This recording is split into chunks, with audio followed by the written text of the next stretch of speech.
Thanks for having us. Yeah, excited to meet him. Let me introduce you to Jim. Hi. Hi. This is Brigham. Hi, nice to meet you. Thank Thank you so much for doing that. Yeah, you're welcome. I really appreciate it. Well, it's worth it to meet you. Oh, thank you. Thank you very much. Yeah, it is. It makes a difference when you are playing a piano in a music video to Totally. actually have a piano. Totally. Even though you're not actually recording. That's right. That's right. But to nobody have else the knows actual nobody knows that. That's right. But to have the feedback, I know what you mean. that. Yeah. This is my assistant Megan. Hi, Hi, Megan. I'm Brigham. nice to meet you. Nice to meet Thanks you. for the piano. Hi there. Hi, You're I'm welcome. Carmel. Hi. Nice I'm to meet Brigham's you. wife. Pleasure. And this is actually the piano that I have in my house. The same piano? The Well, I mean, same model Same is what I model. mean, yeah. Uh-huh. Oh, Yeah, not I've this had it. physical piano. It's the same. Yeah, the same model. I've had it for over a decade. Oh, nice. And I've got a lot of kids, and they beat the heck out of it. It's an awesome piano. Oh, that's cool. That model. Of course, this model's brand new. Oh, that's But awesome. the one that I have, has crayon marks on it. And it actually does. It does? Yeah. Oh. Surprise. What? Yeah. How many kids do you guys have? We have 8.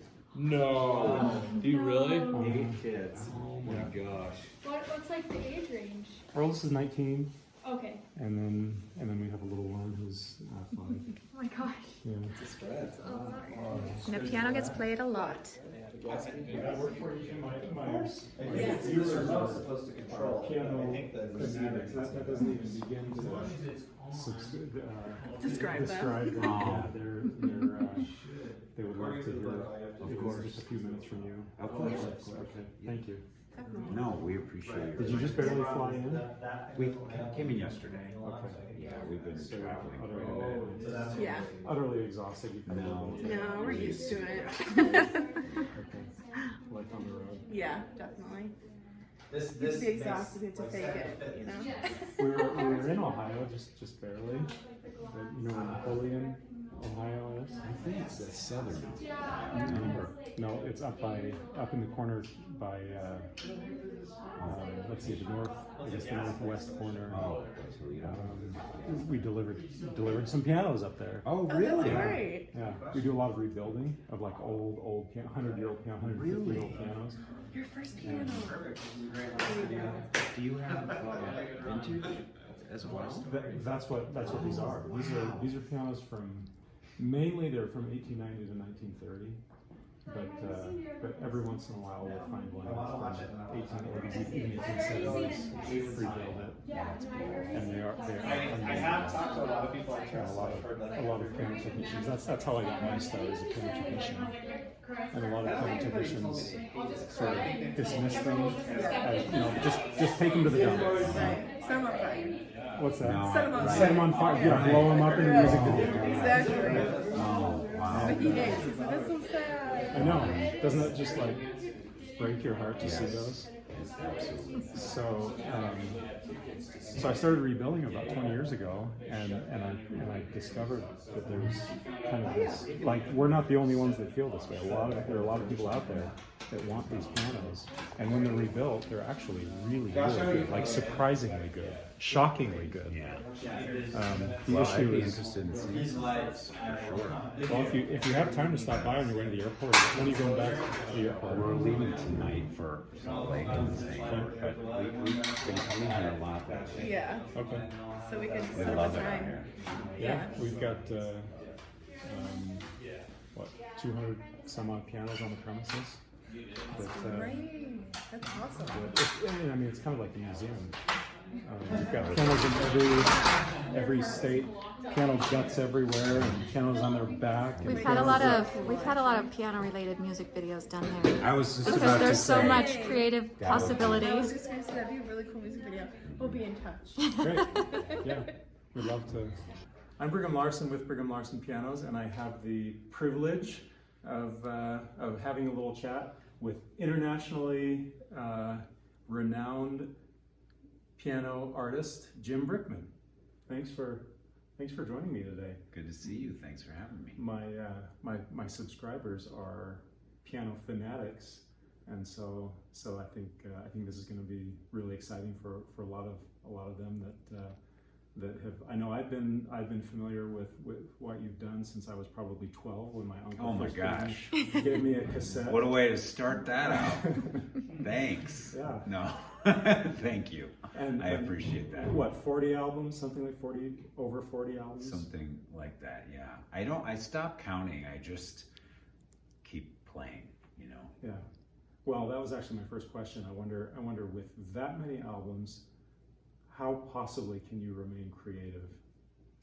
You know, it's songwriters, and really I think of myself first and foremost as a songwriter who plays the piano. So it's kind of a distinction because, you know, there are so many pianists who perform other people's music. So I think because I'm a songwriter, it tends to create more opportunity for original music. So you're not always just playing a style of something that's already been written.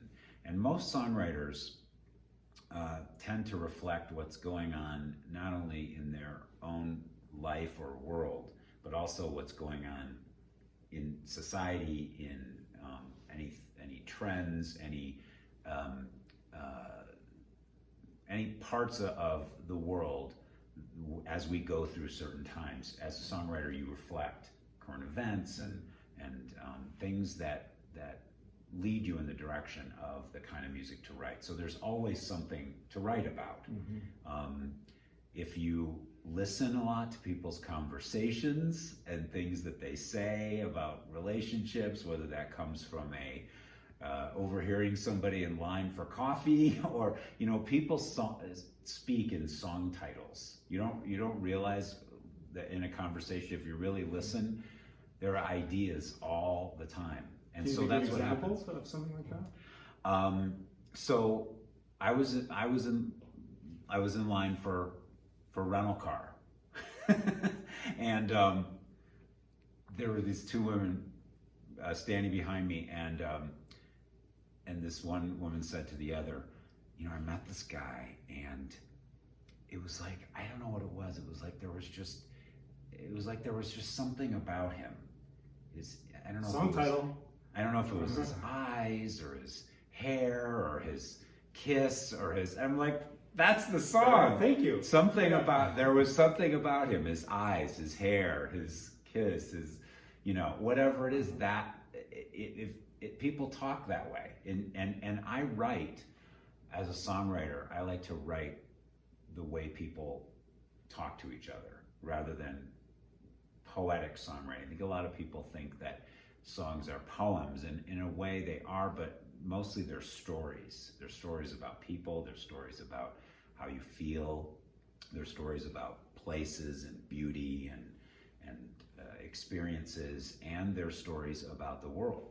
So talk about your process a little bit. I mean, a lot of my subscribers they're musicians, and so I mean they're very well acquainted with music theory and that sort of thing. Can you talk a little bit about the actual musical process? I mean, you're essentially, right, especially your style of music, you are a translator in large part from taking ideas that you're talking about in the world, things that are happening, current events, or his kiss, his smile, whatever, and you're running it through the Jim Brickman filter. And then how do you take that and translate that into a story, into a poem, into music? So everything in a great song starts with one major idea and one major thought. And usually that's the title and the theme or the chorus. And so I always say it's better to start in the middle than at the beginning, because if you just start thinking that everything starts at the beginning, you don't know where you're going. Mm-hmm. You have to be going somewhere to the chorus. And if you don't know what that is, then you just meander, which is why a lot of songs tend to start and don't go anywhere. They tend to repeat themselves, the verse, over and over again. Mm-hmm. So if you know where you're going, it helps. And simplicity also helps that. So if you think, you don't have to necessarily write the chorus, but you have to know where you're headed. So in the case of I haven't written this song that I was talking about. His smile, his kiss. Okay, so let's take that. Right. Let's take that. So yeah, we're So it would start with the list. So it's what I would call a list song. This, his smile, his kiss, his touch, his feel, his lips, or whatever you decide. And that could be the verse. His smile, his kiss, his however that goes. Sure. And then the chorus is, there's just something about him, or something like that. It's leading. You list all of the qualities, and then the summation is the chorus. So where you're not necessarily writing lyrics. I mean, sometimes maybe, but if you're not writing lyrics, If you're writing an instrumental song, it's kind of the same thing. Simplicity and lead. You have to know where you're going. Mm-hmm. It's like writing a story, or writers of newspaper article. There has to be a headline, and the headline is the chorus.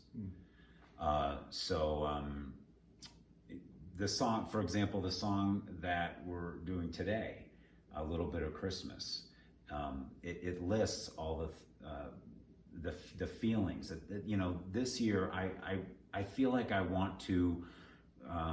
It's called "A Little Bit of Christmas," and it's all about how I wish people had the feeling of Christmas and the kindness and the generosity that they have at Christmas all year long.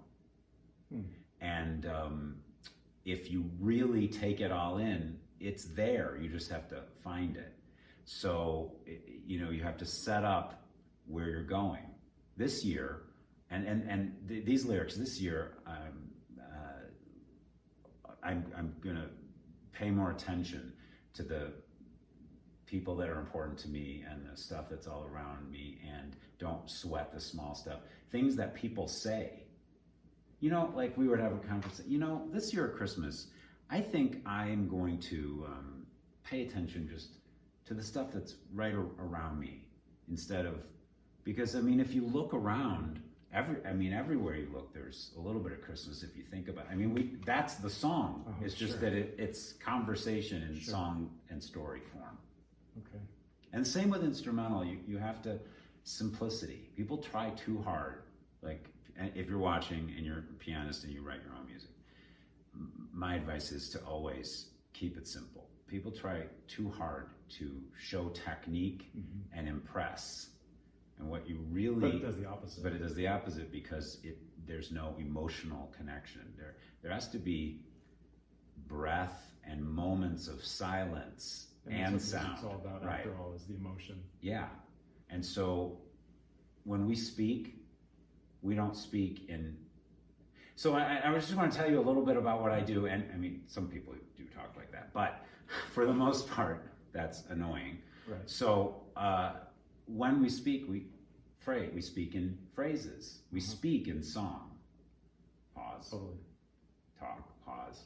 So it's the same with music. You have to give people a chance to take in what you're saying or what you're playing. And so give it a moment to breathe, so that people can, especially if it's original, because they've never heard it before. So you're presenting something brand new they've never heard before, has to have a moment for me to understand and take in the emotion of those moments. So people think I'll play a lot of notes and everybody will think I'm talented, but it's... Okay, yeah, that's such a, frankly, that's almost a revelation for me to think of, that it's like what you were saying, that people that talk like that want to just like tell you everything all about them, and like that. That's socially awkward. Is only scratches the surface. That's right. It's like, too intense. It's too intense. Yeah. Okay. We all know people like that, but it's just they're trying too hard to get the message out, I guess. Okay, that's a great way to think of it, and I guess that's. I've seen tension between new age or the kind of expressive emotional music that you're talking about, and say the jazz world, where the jazz world often they are more okay, let me show you Yes. what a virtuoso I am. I don't really like jazz. I'm not a jazz. I don't like improv. I don't know why. To me, it tends to just be all over the place. Which is, I mean, I'm a traditional pop songwriter, verse, chorus. But, you know, not always. Of course, there are different ways to write. But I grew up in a very mainstream, you know, liking mainstream top 40 music, and I think of myself as a traditional pop songwriter. So, and even in my instrumentals, they're written in song form, because I think the other thing that happens with people who are starting to write songs is they have too many ideas in the same song. It'll go one verse, then a chorus idea, then another idea, and it's almost like there are 4 songs Broken up in one, because they think that they have, instead of just repeating the verse the way you would in a pop song, go back, you know, go to the chorus, go back to the verse, because again, unless it becomes familiar to people, they're not going to take in the song. The song's going to be over, and there's not going to be any recognition of the theme, the chorus, because it wasn't played enough times. And if you really think about it, I mean, that's what classical music is based on. It's theme and variation, and it always goes back to where it started. Well, one last question, and then I'll let you get on with your day. And I guess this is somewhat related to my initial question. I know I deal with, you know, I've got a lot of kids, and I've got a lot of responsibilities, and my music has, in large part, it's dormant.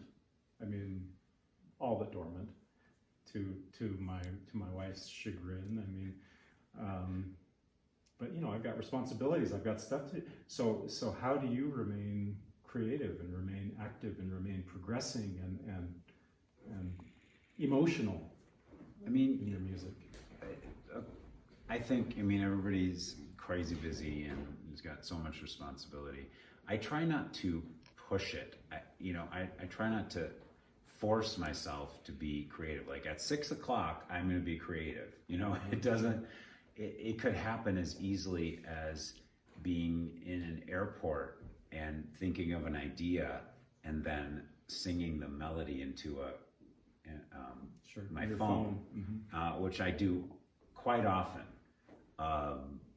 And so then when I feel like I have a project, I sit down and I listen back to some of the song. Oh yeah, that was a really good idea. And but I don't actually spend that much time on it. Like I was thinking, other than filming music videos, doesn't really necessarily count as over the past few weeks.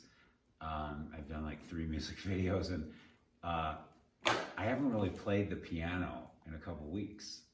So I have to force myself as well, but I try to let it when it comes, you know, even if it's 5 minutes, to not walk by the piano without just, you know, it doesn't have to be an hour, it doesn't have to be, you know, all day long. I create very spontaneously. Okay. Yeah. And also traveling and meeting different people, influences from the outside help a lot. Ears are always open. Because your ears are open and your eyes are open to beauty and to observation, and so there's inspiration everywhere. Okay.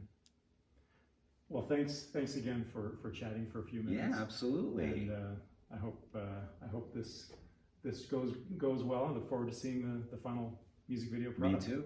Okay. Thank you. Okay, Jim Brickman, thank you. It's been a pleasure.